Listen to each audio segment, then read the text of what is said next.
Shadcn is absolutely awesome. I mean, I probably don't have to explain that to you if you clicked on this video, but it massively changed my workflows from inflexible UI libraries to having complete control while still moving fast. Just makes it so easy to build beautiful apps. Well, now you can build beautiful chat apps or even full-blown vibe coding tools like V0 thanks to AI Elements. These are brought to us by Vercel, which means they are built for the AI SDK, so building an AI app has never been easier.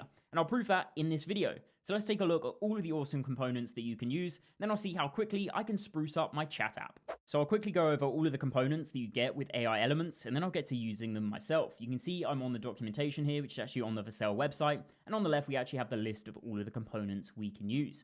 You can see you can actually install this with their own CLI tool, or you can install it with Shadcn. So here are some of the basic examples of what you can achieve by using AI Elements. We have a ChatGPT clone here, there's a Claude one, and even a Grok one as well. The super nice part about this is going to be the same components, just styled in a different way, which is part of the magic of Shadcn. You get components that just work, but you still have complete control over the styling.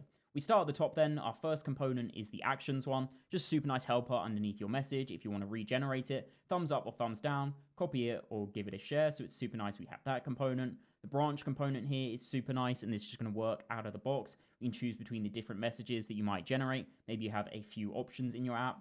Code block is something that's usually quite hard to get right in applications. To get the syntax highlighting actually working can sometimes be a little bit difficult and hard to do well. So this is super cool that you can just get this straight away. Then we have the basic conversation component. This is going to get us up and running really quickly. Literally all we need is the AI SDK and this conversation component, and we're ready to go. We've basically built out a full chat app already. So that is absolutely awesome. Some helper components here like the image and loader. And we've also got our single message. And also the prompt input is one of my favorite components. I always struggle with how I'm going to design my prompt input, so it's super nice that I can just install this one. I know it's going to work, and it's ready to go with adding attachments, talking to it with voice, or using search, and then also a model selector. Super nice to see that it's integrated some of these in there as well. I imagine this is probably just a drop down from Shadcn too. Then we have a reasoning section, so if you're building a chat app and it replies with some reasoning, you can have a nice collapsible section here. Then we've got the response itself. Now, this is another thing that is really painful to get right when you're building out a chat app. Actually getting the markdown rendering completely right is a pretty hard thing to do sometimes. Like, you've got the code block in here, you've got the maths rendering. I remember when the AI SDK first came out, it was a bit of a headache to actually try and work out how all of these tools rendered that markdown, and also how to get it right to render it in your application as well. Now you can literally just install one component, and it's all done for you. That is super cool to see. Then we have a few more helpers like sources, which you might put underneath a message if you use web, for example. There's the suggestions component. There's the task one. If you're building out something more like a vibe coding tool, you might want to show what tasks it did, like reading page.tsx. Then we have a tool call one, which I would use in a chat app here. So maybe this has gone off to call something like the database query. You can see the parameters and also the result. Nice that that's collapsible. Then finally, we also have the web preview. That is going to be a super powerful component if you're building something out that might have browser use, or even a vibe coding tool where you want to show the result of the actual code itself in your application. So that was a quick fire of all of the components that we get from AI Elements. You can see all of them are beautiful and hopefully easy to use. So let's put that to the test and see how quickly we can link these components up with the AI SDK to get a fully working chat app. So this is my existing chat app. You can see it doesn't look very good. If I paste in a message like how many championships does Lewis Hamilton have and ask it to search the web and hit send, you can see we have the user message showing up here, then also the assistant message with some of the sources, but markdown rendering isn't working, and again, it just doesn't look very good. This took me about 5 minutes to set up using the AI SDK, and also just some simple HTML elements and Tailwind. You can see in the actual page here, we have our input box and the state for that. We have the model selector down here, so we can choose between GPT-5 and Claude Force on it. Let me know which one out of those you would choose. Seems a little controversial at the moment. Then we have the web search toggle. Then finally, we have messages from the use chat hook in the AI SDK, and also send message as well, which can handle actually sending our text input over, and the selection we have for the model and whether we want web search. Down here, you can see simply the HTML elements, a lot of divs here and Tailwind. We map over the messages. We decide what role the message is to show the assistant text. If it's an assistant message and we have some sources, we also show them in this little drop down as well. Then we also map over the parts down here for whether it's text and reasoning. We can definitely spruce this up a little bit. First though, let me just show you how quickly you can get set up with the AI SDK in your application. All you need is an endpoint that's a post request. In here, you use the stream text function. You pass it the model you want to use. If you want web search, you can use the perplexity model, which has built-in web search, or you can just use the model that we selected earlier. Then we simply have our messages, which is convert model messages, and we pass through that function that handles everything for you. Then we have our system prompt, where I did ask it to say that Lewis Hamilton has 8 championships, as that's what I believe, but apparently they're just ignoring me and actually going with what they're finding on the web.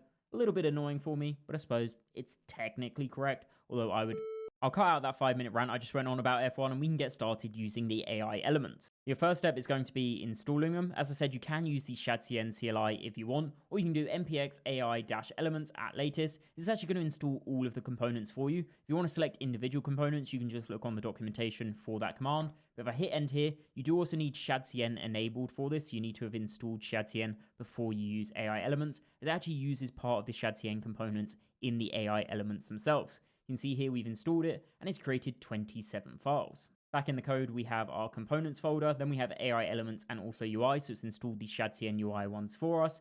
Inside of the AI elements, you can see this all looks pretty similar to Shadcn and how it's composed. We have an action component here, where we could come in here and change all of the behavior if we wanted to, and also the styling as well. The ones I'm curious about are the code block here. We're using React syntax highlighter for the syntax highlighting, and then also Prism for the style there. Then also the response down here. We're using React Markdown for the Markdown response, has a few plugins for the math handling, then also Git formatted Markdown. So super nice, you get that out of the box. And it also has hardened React Markdown as well. So let's actually try and use these in our app. The first step is going to be replacing our terrible prompt input box down here with one that looks a little nicer. So I'll delete the ugly form component that I had, and I'll switch it out for the prompt input component. You can see over here we have the wrapper component, which essentially handles everything, and also our on submit. Then we have the text area itself where we set our input. Then we have the toolbar for whatever we want to put on there. In my case, obviously, I have the search and the model selector. For that, we simply have a prompt input button where we can control what we pass to it for the on click. And then the model selector is built in. There's a prompt input model select component. Simply pass it the models that you want to select. Down here, we can choose between GPT-5 and Claude 4 Sonnet. You can see already though, this component looks much nicer than what I had before, and we can toggle on and off search. So now let's replace our message component. I'll delete everything that we had in here before, and I'll replace it with some of the shiny AI elements components. You can see we have the overall conversation component, which is essentially the wrapper around the entire thing. Then we have the conversation content. Inside of here, if the message is an assistant and it has some sources, we then display the sources using the source component, composed similar to most Shadcn components where you sort of have the wrapper, the trigger, and also the content.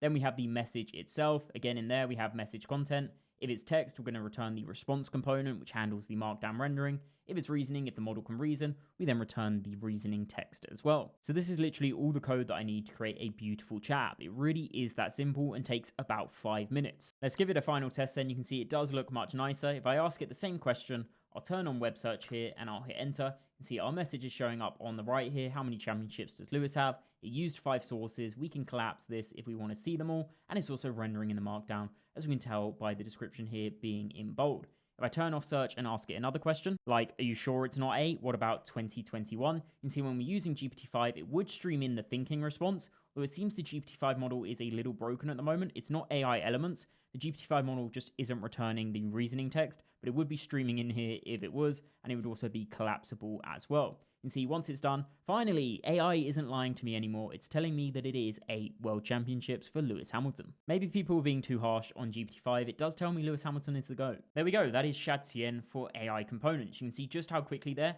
using the AI SDK and AI elements, we can get a really beautiful looking chat app that even has web search functionality. Literally took me about 5 minutes to get that up and running. I'll actually leave a link in the description where you can see all of the code that I used in that. It's on the Vercel documentation, so check that out if you want to get started with it really quickly, and let me know what you think in the comments down below of this. Do you like Shadcn? Do you love the way that all of these components compose? While you're down there, go ahead and subscribe, and as always, see you in the next one.